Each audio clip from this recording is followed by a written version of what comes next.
Going back to December 11th, 2024, one would have not perhaps thought that there would be so many things happening, starting off with a tariff war, geopolitical conflict, regional conflict, and the way you have responded.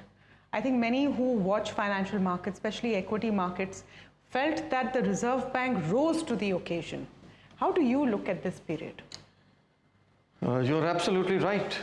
These have been rather uncertain and challenging times, not only for India, but for the whole world. And surprisingly, the global economy has held up. It's been rather resilient. A lot of it is to do with perhaps, better domestic economic frameworks that have been put in place over the years. Yes, the trade tariffs have not been, as high as they were expected. There has been no retaliation by countries. Indian economy, of course, is the star, growing at the highest rates amongst major economies. And a lot of it, of course, is to do with the fact that we are primarily a domestic demand-driven economy. And this has spurred, this uncertainty has spurred reforms, deregulation, the world over, including India. So GST reforms, for example, have helped us. This has prompted countries across the world for regional and bilateral cooperation, so that has also helped. While there is challenge, I think every country has seen in it an opportunity to improve and take this as an opportunity rather than as something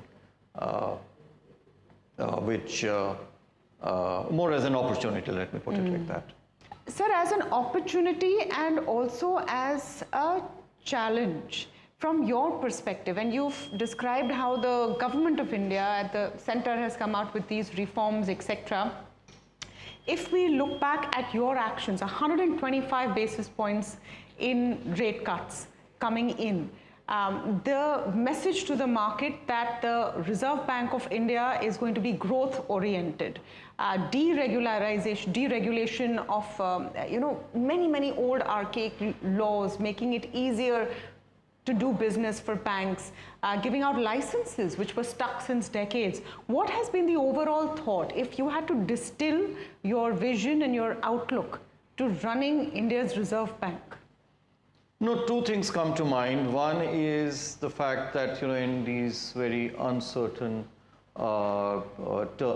times, we have been primarily led and driven by the domestic growth inflation dynamics, because as I mentioned, primarily, ours is a domestic demand driven economy. We are better positioned vis-a-vis, some of the other smaller Asian countries which depend more on exports.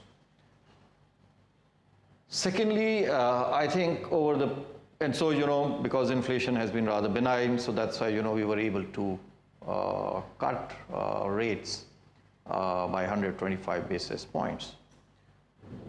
The second thing to be kept in mind is that the banking industry over the last few years, and this is not, the result of work of 1 year or a few months. It's the result of work of everyone, of all the players, whether it's the private sector banks, the public sector banks, the regulator, of course, and government being a very important stakeholder, being the owner of the public sector banks.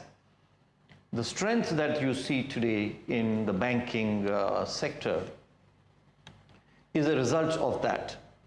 And that has enabled us to take some of the measures that you mentioned relating to changes that we brought about, deregulation as you would like to call it, in the banks, and giving the banks some more space to work on.